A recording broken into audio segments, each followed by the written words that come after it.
International, Eric Fingerhut.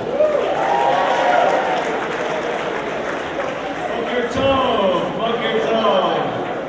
Everybody got a good night's sleep, right? You didn't stay up too late. No parties going on last night. It's wonderful to see you all. You all have your bracelets on, I hope. I'm doing bracelet checks as I go around. So you better have them on. If you need more, they're out there. So it's great to see you all again this morning. Last night we spoke about every and enduring. How we must ensure we're reaching the full spectrum of the Jewish community, nobody left behind, and how that enables us to truly transform the Jewish future. This morning's conversation is essential to making that vision a reality. When we talk about helping every Jewish student feel welcomed and respected within our community, no one needs support more than people who are facing unique challenges in their lives, either from physical disabilities, developmental challenges, or mental illness. For a student with a disability or facing a mental health crisis, being embraced by a community like ours can fundamentally change their college experience. There's a story in the new edition of the Hillel College Guide from Noah Weiss, a PhD student at Northwestern University who has Asperger's syndrome. He talks about how his social aloofness can be a barrier to connecting with other people, but how Northwestern University Hillel became the epicenter of his social life. He says that I could feel a sense of community that didn't discriminate against others because of their background or human conditions. Now that's an enduring impact. Recently, I asked several Hillel directors to give our board of directors an update on the fall semester. One by one, they spoke about the growing mental health challenges on campuses and how students were coming to Hillel and Hillel professionals for guidance. Parents were reaching out to Hillel to help them intervene when necessary. And university officials were asking Hillel clergy to be a source of leadership in troubling times. There's no doubt that college students are facing unique challenges. The transition from home to independent living can be tough, and the pressure placed on this generation in the real world and online can exacerbate even small conflicts into mental health emergencies. Campus can be a tense environment, and emotions often run high. Our Hillel professionals can be the calm within the storm for many Jewish students, and we are committed to providing them the tools to do that effectively. Now, we had originally planned to hear this morning from Jay and Shira Ruderman. Unfortunately, Jay is homesick, and we wish him a refuah shlema, quick recovery. But we're very, very proud and pleased to welcome Shira Ruderman here with us this morning. The Ruderman Family Foundation has been at the forefront of educating the Jewish community on the need to include people with disabilities into our community, including unseen disabilities like depression and mental illness. Their programs are challenging all Jews to find ways to integrate adults and children with disabilities into society and to minimize the feeling of loneliness. And they are quick to remind all of us, whether we work at Hillel or at the White House, that our words and our actions have impact, and we must consistently live our Jewish values in all the work we do. I'm excited to announce this morning that the Ruderman Family Foundation has made a grant to Hillel of $750,000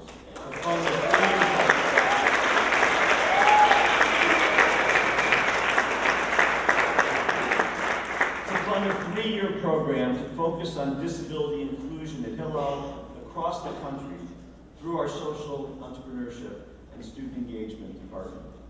Global Assembly marks the beginning of a series of professional and student trainings, internships, programs, and communications centered around teaching our Jewish college students about the value of inclusivity and respect for all, including those with disabilities. And we will train you, our Hillel professionals, to look for the signs of mental illness or trauma, to intervene when necessary, and to be a source of support for those facing troubling times. Beyond this morning's session, we plan programs throughout this conference to educate Hillel professionals on the challenges of engaging with students facing physical challenges and mental health crises. Later today, we have workshops featuring new Ask Big Questions curriculum that focuses on inclusion, student wellness during immersion experiences, and a text-based approach to depression, despair, and suicide, helping students overcome the stigma of mental health issues.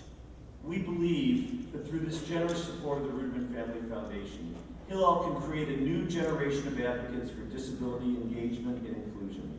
And we can have an enduring impact on the lives of Jewish college students facing these issues, as well as those of many others within our community. The Torah teaches us, Lo tikalel cheresh, lifnei ber lo titein mikshol. Do not insult the deaf. Do not place a stumbling block before the blind. This reminds us of the imperative to ensure that our communities are inclusive of all, regardless of ability, and it has deep roots in our tradition and is part of the holy work for all of us to do. We're fortunate now to have Shira Ruderman with us here today. Please join me in welcoming Shira Ruderman, who will come up together with our Vice President for Social Entrepreneurship and Student Engagement, Sheila Katz, who will lead us in this conversation about disability inclusion.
This is your first time with us at Hillel International, I'll just tell you a few facts, and our bios of everybody who's speaking here is in the app if you want to look at who they are, if you don't know who I am.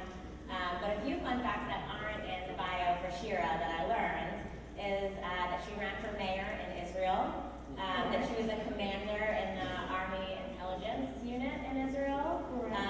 You danced for many years in a dance group, and most importantly, when I think about students, you were actually the vice president of the student body at Levinsky College where you went. So we're very excited to hear Let's jump right into talking about disability inclusion. How did you and your family get connected to this issue? I just have to say good morning first. And say that I'm very excited to be here, and I'm very jealous of all of you being around like young, amazing people. So I'm very glad, and thank you for the opportunity. How we started with the area of disability, we actually started in a partnership with two other founders in Boston to make Jewish education an excellent education. It was 13 years ago by the name Peerless Excellence, if someone remembers. And we learned that excellence in the Jewish community 13 years ago did not include everyone. It included just the great students and what we call the rich, beautiful, and bold. And we decided that this is not excellency, and in order to make Jewish education as good as possible, we have to include all. So we started from a matter of fairness, and 2 years after, we did have a personal connection. My brother-in-law has a child that was diagnosed with autism, and it sort of gave us this stamp to say we probably started for a reason in this issue, and this should be our journey, and we grew with that year after year to all aspects of life and all types of disabilities at the same time. Great. So Jay and I have talked a lot. I'm really sad he's not here, and I should say he's on Twitter right now. So if you're on Twitter, you can tweet at him, tell him to feel better, or follow along, tweet, and let him know what's going on now. But when I talked to Jay originally, when he started talking about disability inclusion, he had a really expansive definition of what that meant. And I'm curious from you exactly, what does it mean to have a disability? What's included So we do not define disability. This is one of the trickiest places because their organizations and people with disability many times are busy with the definition, and we made a very strategic decision not to define any disability. We leave it up to the self-advocates, to the people, and to the organizations. We have a principle that we do not fund a single disability organization, and Hillel is a great example to show that it's actually an organization that's not in the core of disability, that we bring disability and inclusion to the organization. So not dealing with definition helps us to stick to our principle, to work with not single disability organization, and to look at disability as across the board. So we include from mental to intellectual to physical and anything in between. Great, and one of the things that we learned as we went kind of started on this journey with you is that right now 20% of college students identify as a student with disability, which is a larger number than a lot of people have realized. Correct. We said that, people with disability is the largest minority in the world. So it's the largest minority within the Jewish community. We're talking about 20% of each society are people with disability when we keep the disability as broad as possible. And we also like to add to people, which is not in a matter of making anyone afraid or worried, but just to have in mind that most disabilities are not born. I mean, people do not born with the disabilities. They, learn with their life story, and they gain it, or they had an accident, or any other reason why they learn that they have a disability, and it's something that all of us can meet in some point in our life, and we all people of different abilities. And if we start engaging it as soon as possible in terms of our Jewish values and our Jewish society, I think it will become, we call it not an initiative, it will be a mindset of inclusion. Great. We spoke earlier just a little bit about including unseen disabilities kind of in our work at Hillel, and how important it is to talk about mental health on campus and student wellness. What do you see as the similarities of folks who have unseen disabilities or are going through mental health issues versus those who have physical disabilities that we can see, like they're in a wheelchair? So in terms of data, just that we say that, it's being reported by people with disability that their number one, in all kinds of disabilities, their number one challenge is loneliness. And I keep saying it in all types of disabilities. Unfortunately, people report of being very, very lonely and isolated. In mental illness, I think that it's easier for us maybe to translate that we understand that, when someone is depressed and uncomfortable in social or have different reasons of mental illness, but it's not an issue of just mental illness to be lonely and isolated. It's an issue of all disabilities, number one. Number two, we do learn that mental illness, unfortunately, are the number one in the world of disability to really suffer from a bad stigma. And it's the hardest for them, and there are better experts than me here to talk to you about later, but it's the hardest for them to be included in society. And we try as hard as possible, and I think through you, people, in younger ages like you, we can try to, change this sphere, making people more aware of it, number one. Raise the awareness to the issues, it's very important, and it will make people more comfortable talking about it, and it will make us all be more accepted of others. Great, thank you. Jay and I were talking earlier about just my personal connection with disabilities, and that my mother, who has multiple sclerosis, has gone in and out of different phases in her life, being in a wheelchair for a period while we were in high school, and is now legally blind, and is something that my family has experienced our whole life. And what we spoke about when we were first talking about what it looks like to work together is how horrible the Jewish community was, particularly back then, at knowing what to do when people showed up with a disability, both in accessing a synagogue, getting to a bima, and in general, how to be included in instead of separated out. So I'm really thankful. This is deeply personal to me. I'm curious from your perspective, you've been in this game for a while now, trying to work with major institutions and synagogues to do better. How do you think the Jewish community is doing when it comes to disability inclusion right now?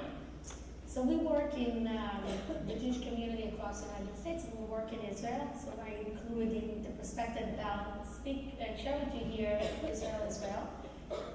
But I can say in general, the Jewish community did amazing progress in the last 10, 15 years. We are far from saying that we finished our work, all of us. It's definitely not a work just with the Ruderman Foundation. We cannot do it alone.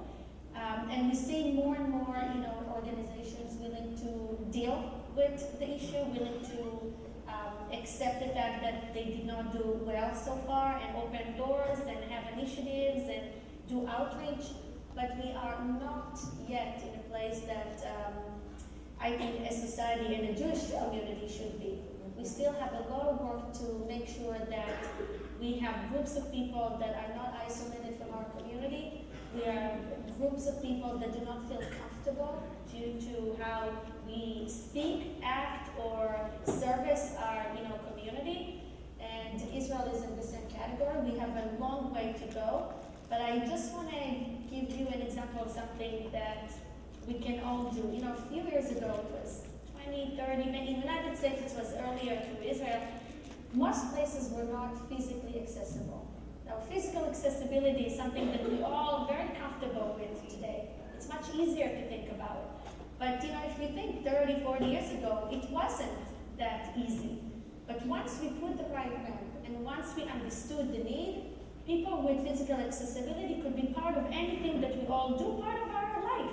Each one of us probably, if I'll ask some of you, say, each one of you, do you know a person with disability? Do you have a family member with disability? Do you have a neighbor? I'm sure if you can raise your hands, I'm curious to know how many of you know, came across, met. So as you can see, it's like, it's really touching each one of us. So my point is that once you put a ramp or you bring any accessibility into people's room and make sure that people have their needs, it's true in any disability. For intellectual disability, for mental disability, for a sensory disability, we have to take the barriers, as Eric said, away, and by moving the barriers, we're making our society and our organizations much more open and inclusive.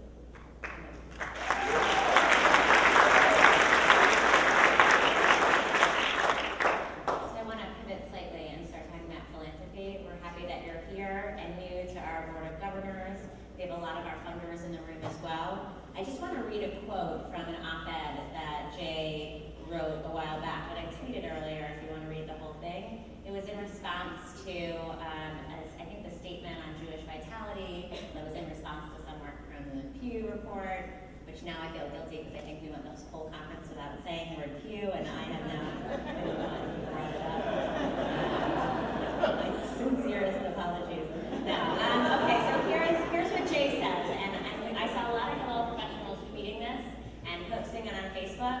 Some who are really excited, a lot who are surprised that somebody who represents a large foundation was able to say these words very publicly. So he says, what we know from research and from direct experience is that young American Jews want to affiliate with a community that looks like their peers, that looks like themselves.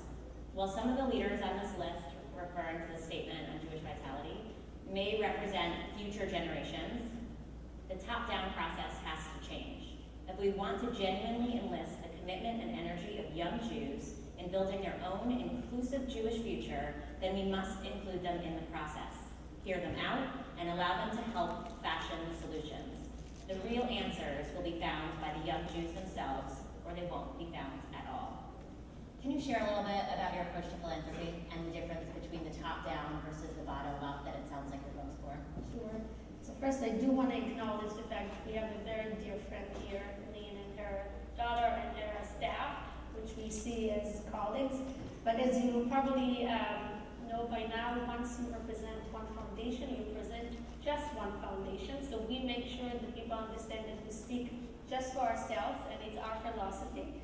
As you heard from Jay, Jay very much believes in the bottom up and not just top bottom. And I think that it's an approach of also generation.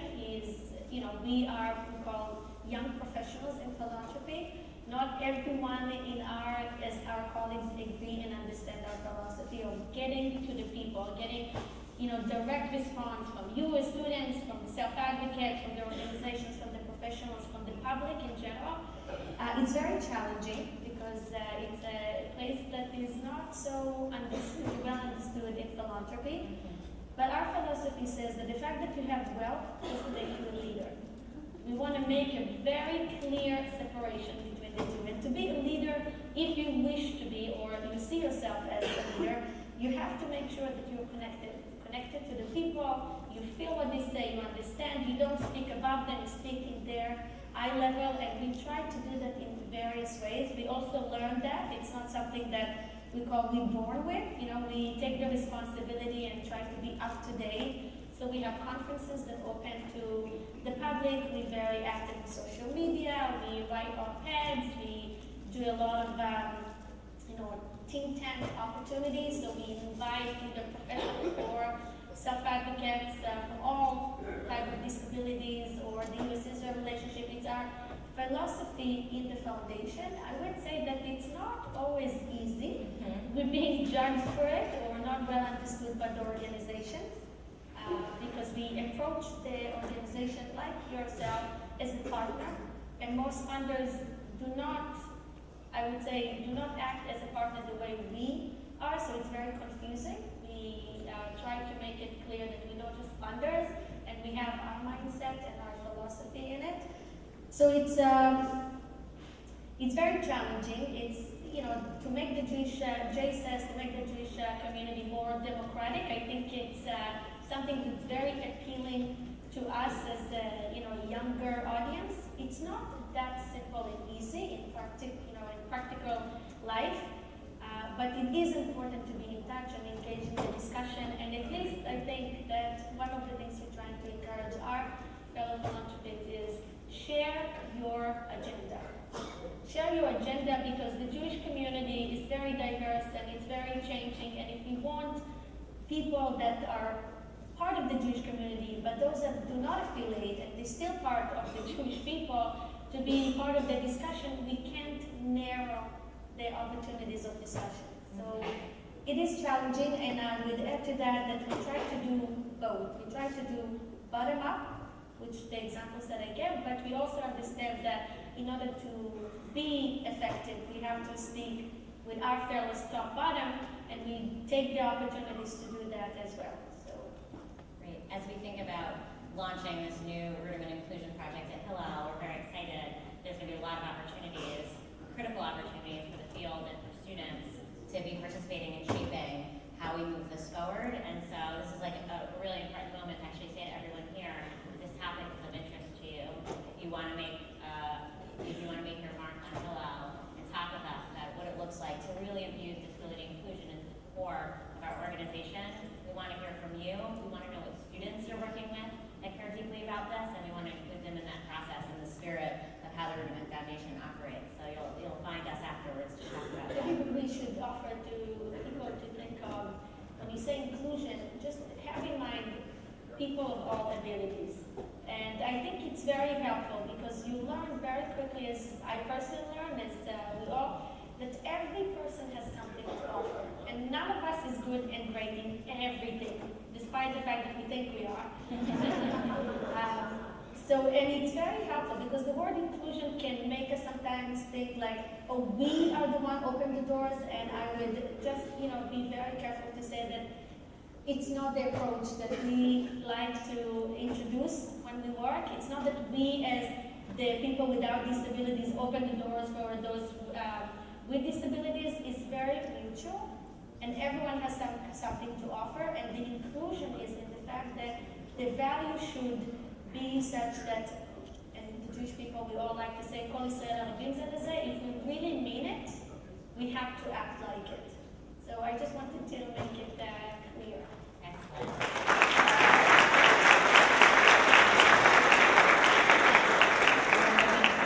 Eric just published an op-ed that came out yesterday in the JTA about Aaron and Moses who stutters, and Aaron who stood by his side, and the relationship they had, what it means to be Aaron, what it means to be Moses.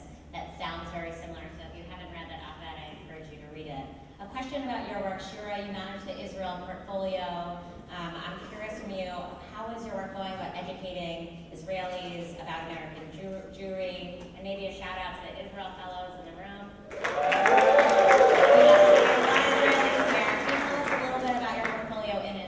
Of course. So first, the foundation is doing two things: is inclusion of people with disability across the United States and in the state of Israel, and strengthening the relationship between the Jewish community in North America to Israel. We very much chose a specific audience in Israel, which are the MKs, members of Knesset, journalists, and people who call of influence of the public in order to educate them a little better about the Jewish community.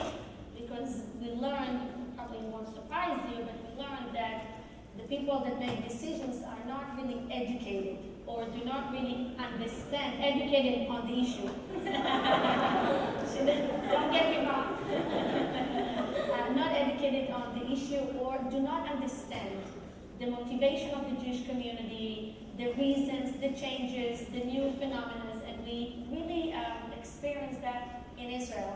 Jay is an American, as you probably know. When he lived in Israel, it was really something that he couldn't understand. It's like he's speaking about A and they understand B. And he said, how can we bridge the gap? And one of the things that we decided to do is to have an MK mission, a journalist mission, to have a caucus in the Knesset in order to bring the issue to their home, to speak about it, to have a master's degree at Haifa University on the Jewish Jewry, which is the first and only master's degree in Israel about the Jewish Jewry in North America. And we really try to focus on the fact that the discussion should be in Israel from the Israeli perspective in order to engage. Because if we want to strengthen the two communities, which we believe is crucial for the state of Israel, we cannot do that if we do not continue the dialogue on a regular basis.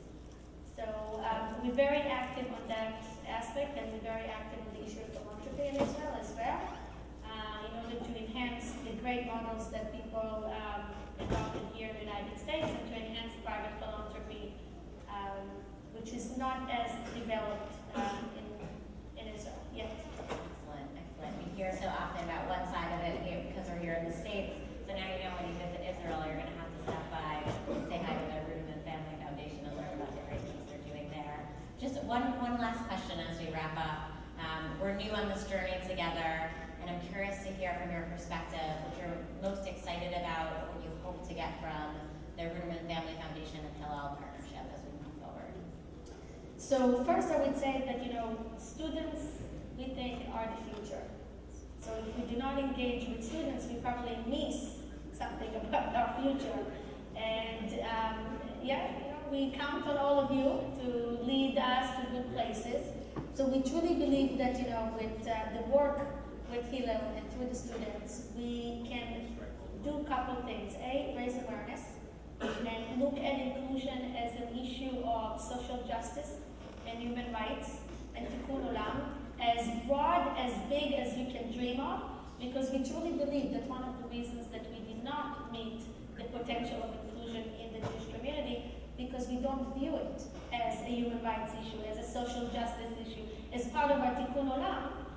So instead of just looking far and looking places to change, we suggest people to look to yourself and start making a change today, because we just finished Hanukkah, and they said that each little candle, together we're going to be a big light, and I think this is really something that we can all practice and try to be active on. So I said we count on the organizations, but more so on the students, to help us to really change the outreach and the philosophy within the Jewish community, and not just for people with disability. Inclusion is relevant for many other parts of life.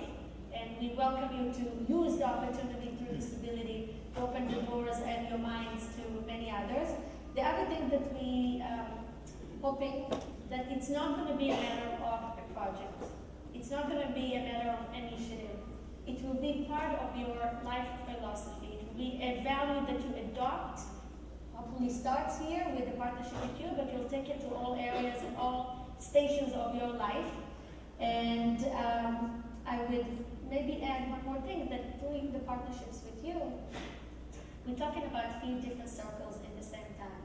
We're talking about students, we're talking about professionals, we're talking about partnerships with universities and organizations, so you can really spread the world out there, outside of the Jewish community and in the Jewish community in a way that we, as the Ruderman Foundation, cannot do.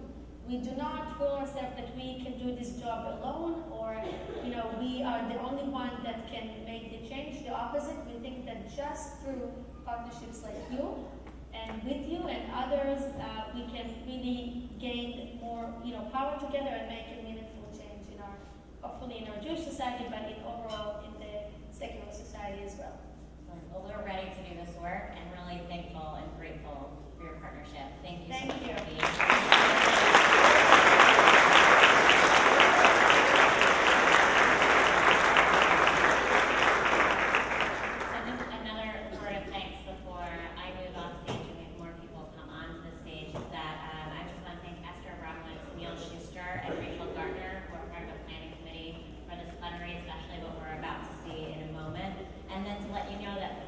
Of this plenary, we're going to cover a variety of issues ranging from depression, anxiety, suicide, and eating disorders. We want you to be aware that that's what we're about to do, and we're really appreciative that the JED Foundation is here with us to guide us through some of those parts.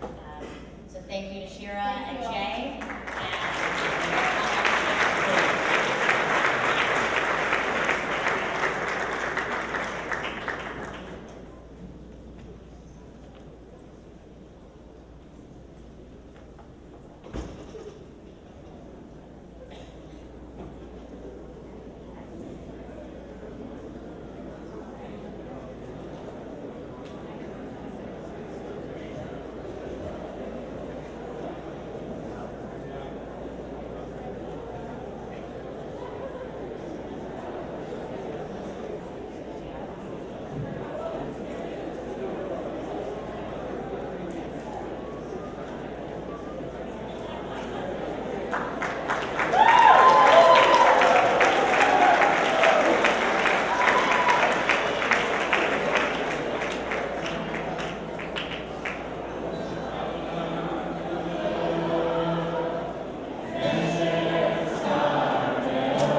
famous sayings. The whole world is a very narrow bridge. But the most important thing is not to be afraid at all. Wow. I have to say that this song has gotten me through some really tough times and scary times in my life. It's given me strength, and it's given me hope, and I've sung it with people all over the world. But I actually don't really understand it. As much as I love it, I've asked this question about 100 times to probably a lot of you in this room. I don't understand why it says, Lo lefached klal. I get it that you're not supposed to be afraid. But what I don't understand, and I understand that you can't be afraid because you have to not have fear in order to cross the bridge. But what I don't get is that if you're not afraid at all, I might not pay attention, and I'm a klutz. So I might fall off the bridge, right? If I'm too cocky to even to remember to watch my footing, then I'll for sure fall off the bridge. It's good to be a little bit scared sometimes, right? Maybe if I'm a little bit scared, then I'll be cautious, and I'll be able to cross the bridge. The more I think and the more I learn about it, I understand that when a person must cross a very, very narrow bridge, the most important and essential thing is that they do so without letting the fear take over. Our world and our work can be very scary. Maybe what we have to remember is that we not be overwhelmed by the fear. The fear is there for sure, but maybe Rav Nachman of Bratslav was teaching us to walk through it. Sometimes the students that we work with are in very dark places, and we need to walk with them on the bridge and not let the fear take over. When we suffer, we sometimes feel as if we're traveling on a lonely, deserted road. We may feel like we're trapped in narrow straits, or we're standing in the depths of the valley, and all we can see is that narrow bridge that seems impossible to cross. Past and future are reduced to the present, and we are confronted by our own limitations. Maybe that's when we, as Hillel professionals, ask for help.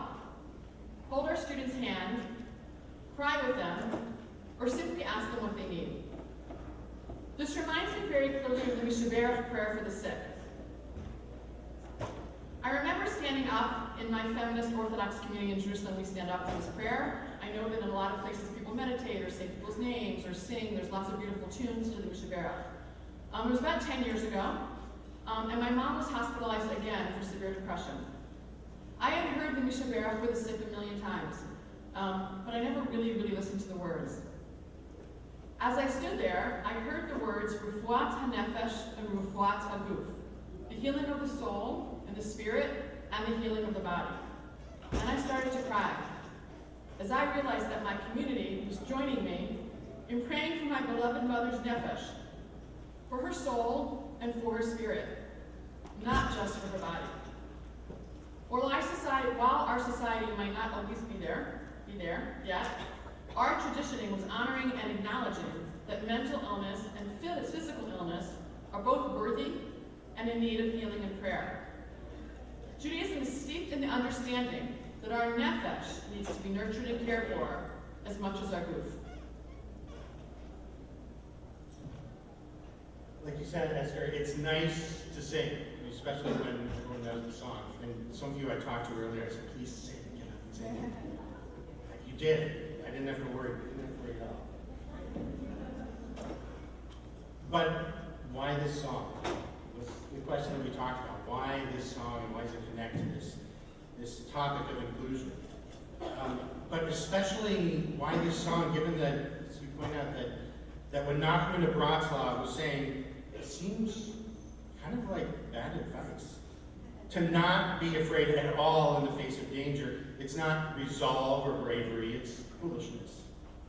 And the narrow bridge of life can be a dangerous and scary place.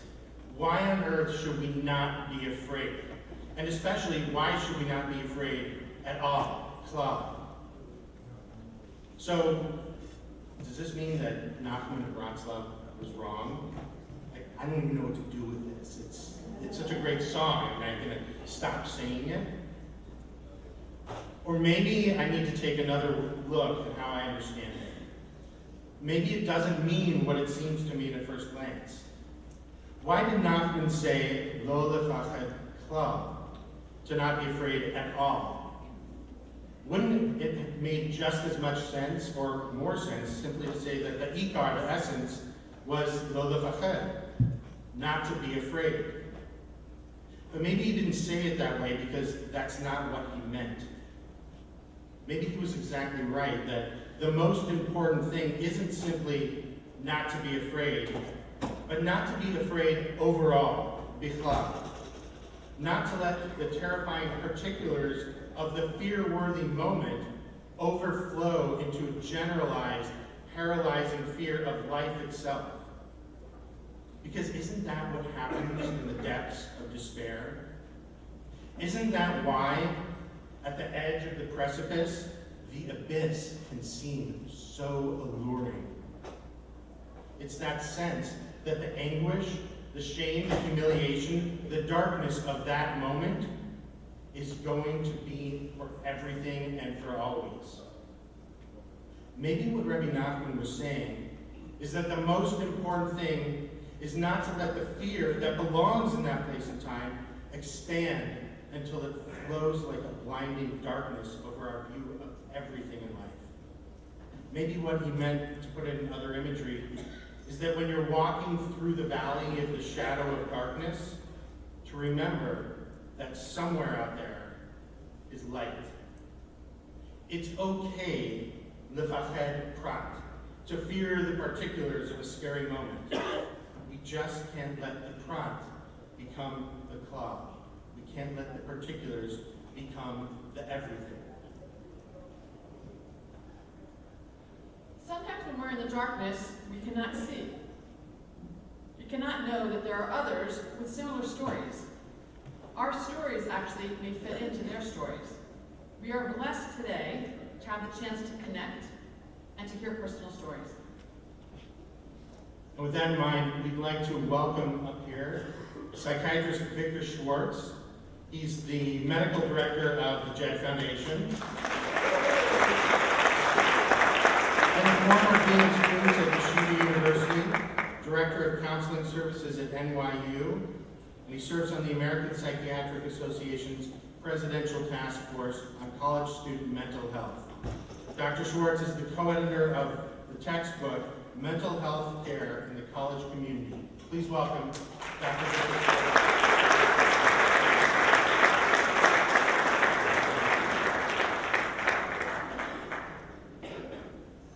Thanks, Neil. There's no clock up here, so somebody better keep an eye on the time.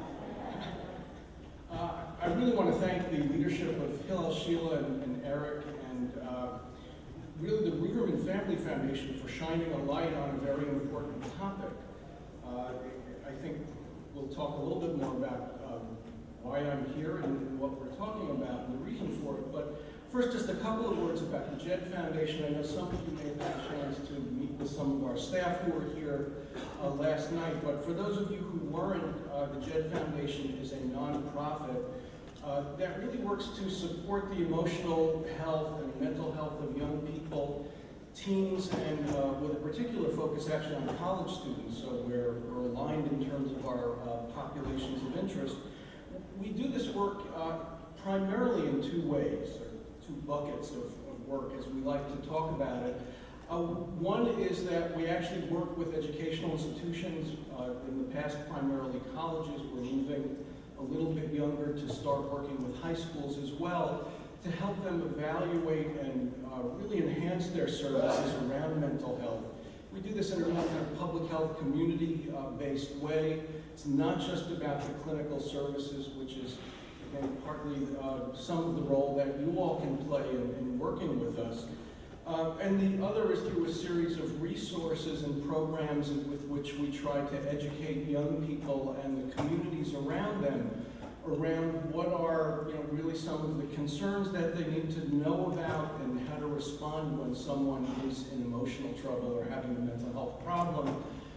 We work as consultants with a number of groups, so it's really a pleasure to begin a relationship. Actually, just a historical note, nearly 10 years ago now, about 10 years ago, while I was at Yeshiva, I actually helped to coordinate a training between New York area Hillel professionals and the Jed Foundation and a number of people around mental health, which I guess in some ways is a little bit of a precursor to what we're doing here today.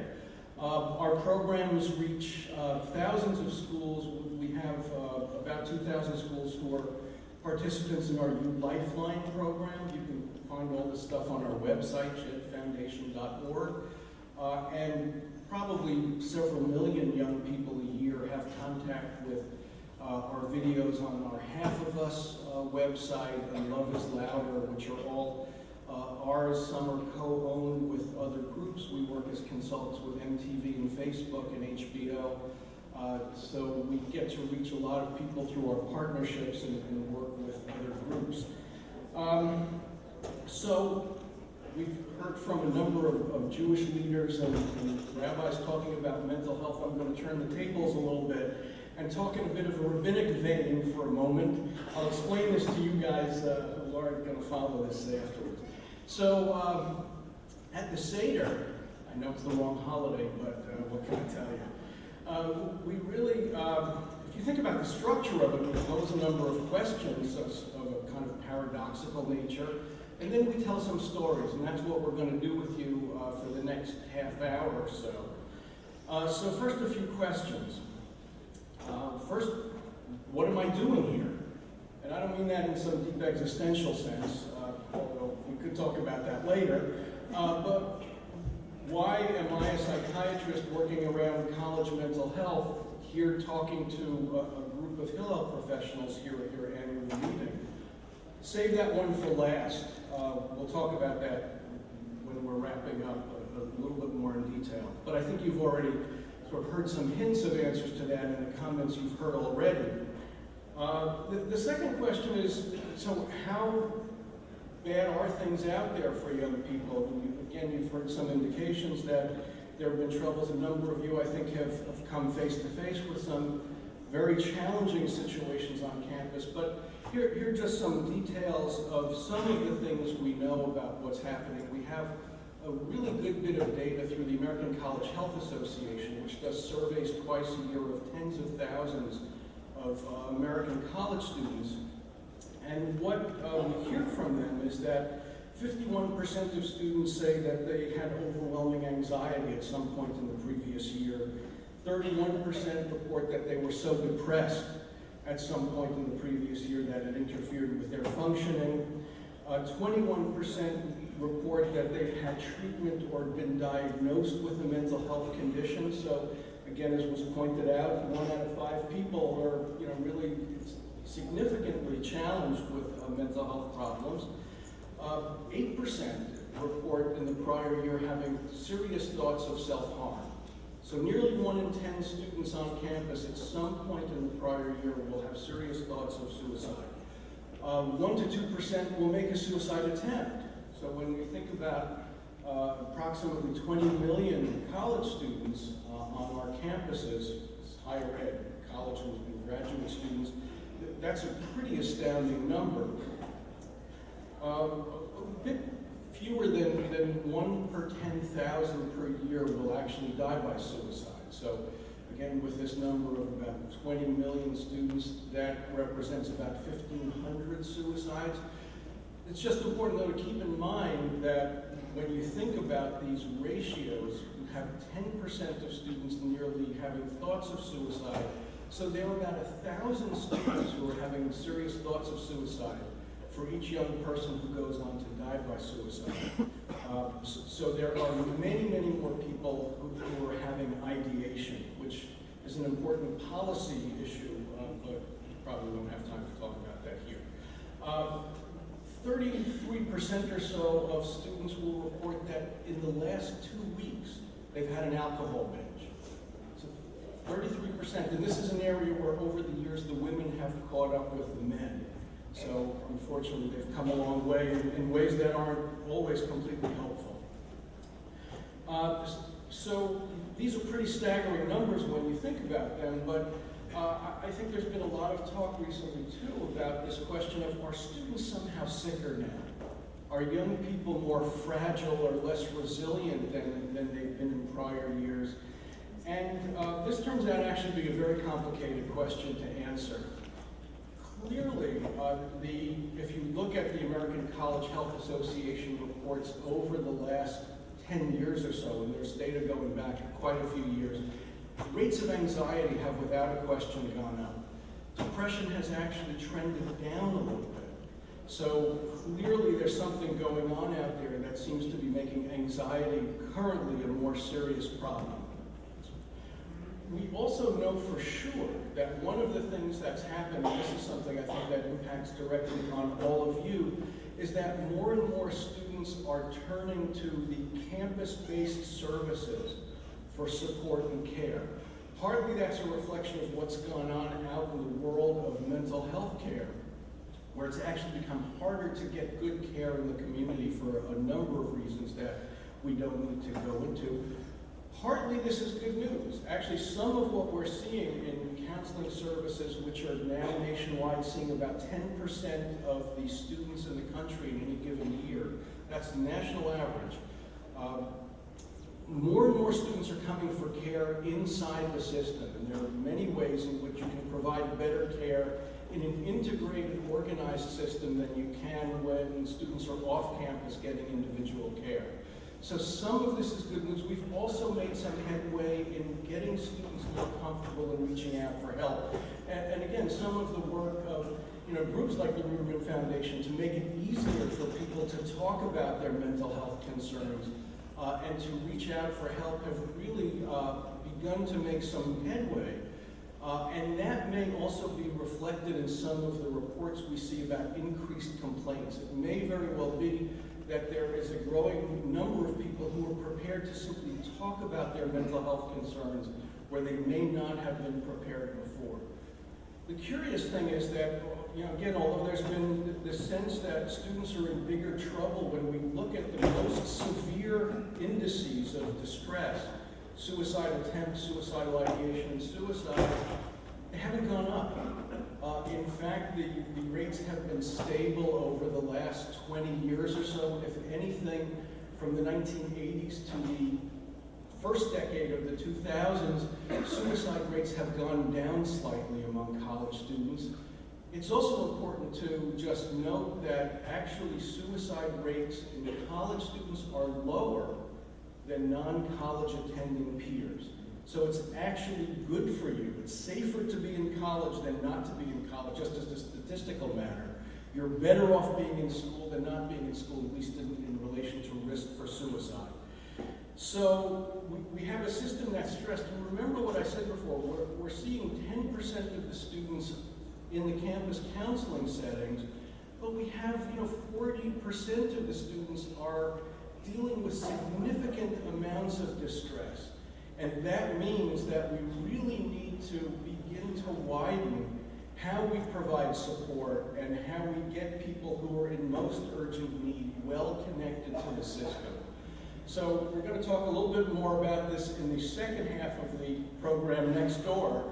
But what I'd like to do now, since I've asked and answered at least 2 out of the 3 questions I've posed, is get to the storytelling part of our program. And we've been fortunate at the Jed Foundation to actually work with a number of young people who are really impressive mental health advocates who have been trained by a group that we've also been lucky to partner with called Moth, which is a storytelling collective that trains people to tell their stories. They have a show on many NPR stations. So we've been working with them, and we've been lucky enough again to work with Kaylee Reed, and I just want to let people know because she traveled a long way to get here, and so did Jay.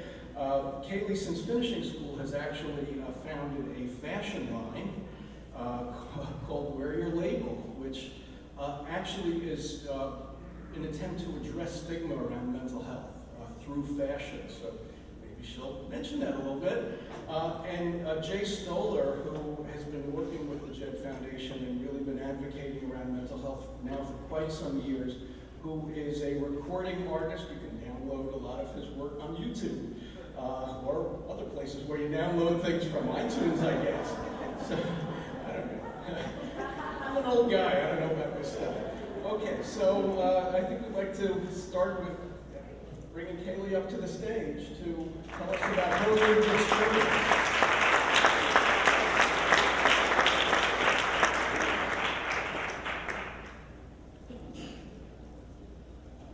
Thank you for having me, everybody. Is the mic okay? Okay. So I was always the perfect child, the eldest of 3 siblings, my parents' absolute pride and joy. I was that student in high school who always got straight A's, and the girl who left a really small town to fly across the country and go to university. Everything in my life was perfect, and yet I was still incredibly miserable. So much so that I would find myself first year university, curled up in a ball on my bed in my dorm room, crying myself to sleep. For no reason, but that's kind of when I started to realize that I needed to get help. And so as reluctant as I was to give somebody the opportunity to tell me that I might in fact have some flaws, I booked an appointment at the student health center and I went to see the doctor. And she diagnosed me with depression. And see, the great thing about that was that I was the only one who knew, and so I could keep it a secret. And so I didn't tell my family, I didn't tell my friends, my roommates. I really wanted to maintain this perfect image that I had kind of created for myself. And so I hid it, and the years went on, and my depression very slowly developed into an eating disorder. That was a little bit more difficult to hide. Yet I tried to hide it anyways. I would go in for my weekly check-ins at the doctor, go in for weigh-ins, and I would stuff my bra with coins and slip my phone into the side of my jeans, hoping that when I stepped on that scale, I might just be a few ounces heavier and this nightmare could come to an end. The end of the year rolls around and graduation, which is supposed to be the most exciting time for any student, also turns out to be one of the scariest because my parents are flying across the country to see me, and it's the first time that I've seen them in months. I realize that this is the moment that I have to tell them what I've been going through. I have to tell the world. And so they rent a van, and they come to pick me up for the ceremony, and as I step in the vehicle, my dad's in the driver's seat, my mom's on the right, and I'm sitting beside my younger sister, and my brother's in the back. I step in and I realize that it's now or never for some reason in my mind, and so I blurt out that I have good news and I have bad news.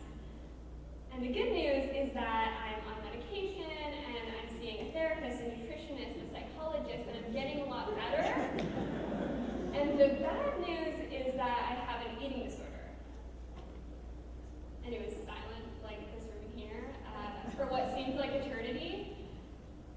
I couldn't see my parents' facial expressions because they're facing forward, but I can kind of only imagine what they were thinking and feeling at that time. Finally, after years of silence, I hear, okay. And then I tell them that the doctors want to meet with them while they're here, and they say, okay. And then we pull out of the parking lot and drive off to the graduation ceremony, and I walk across the stage a couple hours later, and that was basically it. And this huge weight of perfection kind of lifted off of my shoulders for a moment. But that was just one conversation, and the whole world still didn't know what I was struggling with. But I had another surprise for my parents that week.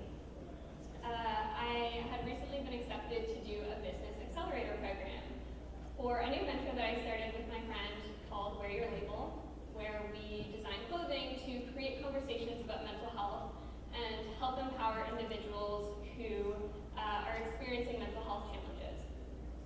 And so we have a pitch that week, and it's in a room similar to this, a little bit smaller, but full of investors, funders, supporters, strangers, and my parents.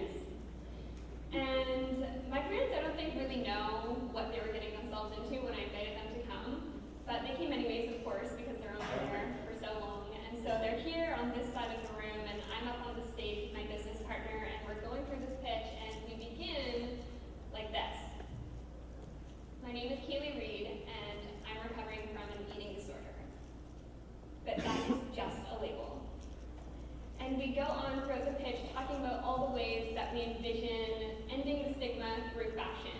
And as nervous as I am to be talking in front of some really impressive business people, I'm 100 times more nervous to be talking in front of my parents about this. And my eyes just keep darting back to them to see what their reaction is. And finally, in the middle of the pitch, I look over and I see my mom. And her eyes are welling up tears. And I finally realize that even with any imperfections, they're still extremely proud and that everything is going to be okay. Thank you.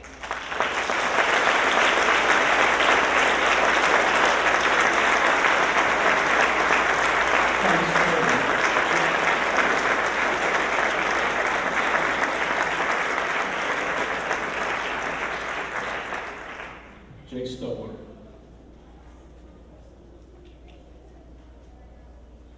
Can you guys hear me? When I was 5 years old, I was watching E.T. with my family. And you know the scene where E.T. and Elliot are like in the kitchen and E.T.'s covered in plastic and he's dying and he wants to go home. I just started hysterically crying, ran down to my room, buried my head in my pillow, and my parents came down. They said, "Are you okay? Are you okay?" I said, "I'm fine. There's nothing wrong with me. I'm fine." And that theme followed me throughout elementary school, middle school, high school. Whenever something would happen to me that would maybe seem normal for a kid, like getting picked on or not getting into a club or not being a part of the cool kids, I would have these emotional outbursts that freak out and just say, "I'm fine, there's nothing wrong with me, I'm fine." And around the same time, I found out that my great-grandmother had committed suicide and my grandmother was diagnosed with bipolar in the 50s. So this added a whole other element to it. Now, if I freaked out or had these emotional outbreaks, it would be, "I'm fine, there's nothing wrong with me." In the back of my head, I am not like them. So by the time I was 18 years old, I was pretty damn good at being fine. And then my first day of school was September 11, 2001 at NYU. It was the most beautiful day of the year. If anyone there? It was absolutely gorgeous. It was just this magnificent day, and I'm in my dormitory at Hayden, which is on the west side of Washington Square Park, and I have headphones in, and I literally have Beautiful Day by U2 queued up, so I'm sitting in the lobby and I'm listening for it. Do-do-do-do-do-do-do-do-do. It's a beautiful day! And I like burst out of the door, go up Fifth Avenue, walking up to class, super excited, doing everything I've ever wanted to do. And I get to class, and my first class is music theory, and I look around, and there's all these people I don't know. I realize that a lot of these people are from around the world. They've never been to New York before. I feel super isolated, but just compose myself. I'm fine.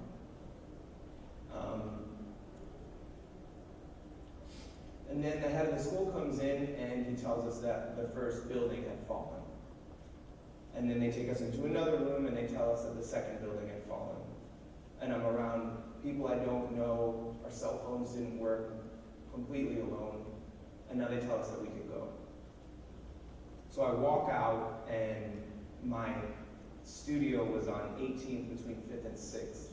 So I walk down 18th Street, and I turn to the right and look down 5th Avenue, and there is just this massive cloud of smoke.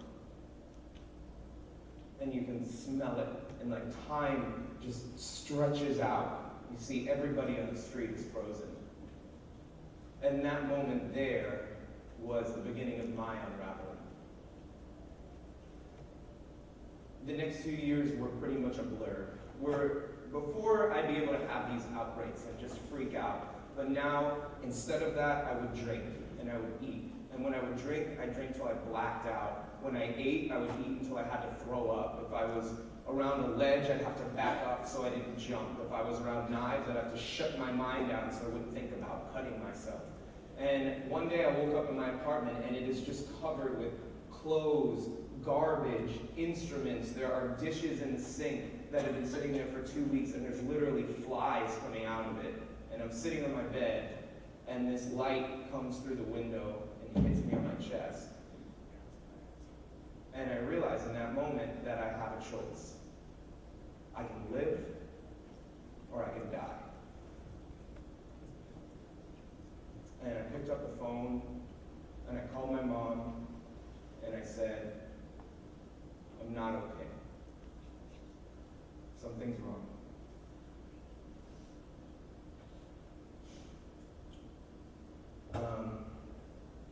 And I immediately started treatment, and I went to therapy, started taking medication, tried a bunch of different things, and it wasn't easy. That's something I want to impart. It wasn't easy, and it's never easy. But there was this day where I came out of therapy, and it was on Gay Street in the West Village. I don't know if anyone's ever been to this street, but it is magnificent, and there are cobblestones everywhere, and roses and vines, and it was a beautiful day, just like September 11th, and time slows down. And I realized that as long as I'm willing to accept and admit and talk about the fact that sometimes it's not okay, there'll always be another beautiful day.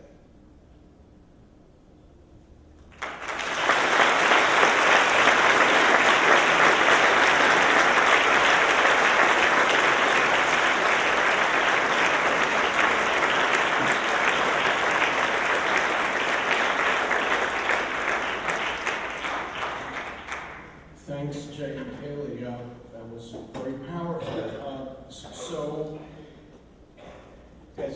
to break from the Seder structure, after the stories we usually eat, but it's not time for lunch yet, so we're not going to do that. But instead, I want to wrap up with some not so musical things, but really answer the first question I posed, which is, what am I doing here with you today? You know, obviously, we've alluded to the fact that you are, in your work, in many ways, the front line. Many students who are in distress will turn first to Hillel professionals, to their religious communities for support, because you're probably the closest they have on campus to being home. So you really can play an important role as a connector into the mental health system. But I would suggest, really based on some of the things we've heard this morning, that there's more to it than that. In fact, if you haven't seen it, a couple of years ago there was a piece in the New Yorker called Adaptation, which was about how societies are going to need to prepare themselves for things like Hurricane Sandy and stuff like that. But there was a very interesting thing, which I'll talk about only very briefly, about communities and resilience. And it turns out that when communities are connected and integrated, and people and the structures are working well to make people feel connected and included, people actually live longer. So there's good empirical data that community and social structure actually is life-affirming and supportive for people, even on the physical side, that people's health is better when there's better community integration. There was another recent piece in the New York Times by a professor at Columbia named Todd Gitlin about anxiety. Actually, I was thinking about it as lyrics aren't up there. As we were singing before about fear and the world feeling tenuous. And he was actually addressing this question of why does it seem as if there's so much anxiety on campuses among young people? It was really, just about 3 weeks ago. You can find it easily on the Times website. And his suggestion was that part of what seems to be feeding this sense of anxiety was a lack of purpose and goals and values that seem clearly defined and reachable. And if we stop to think about it for a minute, you're also playing a role as mental health supporters. I mean, I don't think there are any ideas that are better connected to Hillel than helping kids feel connected and helping kids find values. And it turns out that those two things themselves are therapeutic and beneficial. So the work that you're doing is really, really valuable in connecting kids to the system, but even without that, what you're doing is providing support and resources. So even in just shining that little bit of light that you do around mental health you actually can wind up really spreading a lot more light and having it last many days longer than you think it might. So I managed to get Hanukkah in there. Okay. Brought it back around. It wasn't easy, but I brought it back around. Okay, so we are going to ask everybody for the next part of the program, I think I'm supposed to be doing this right, to move next door as quickly as you can, because we're going to have a kind of practical and practice session talking about some of the things that we briefly discussed today. So as the doors are amazingly opening up, if you could just move next door as quickly as you can, we will continue the next part of the program. Thank you. So ladies and gentlemen, please join us in ballroom C and D for the next part of our program. There are no assigned seats. Please move quickly. We want as much time as possible for the breakout sessions. Once again, the next part of our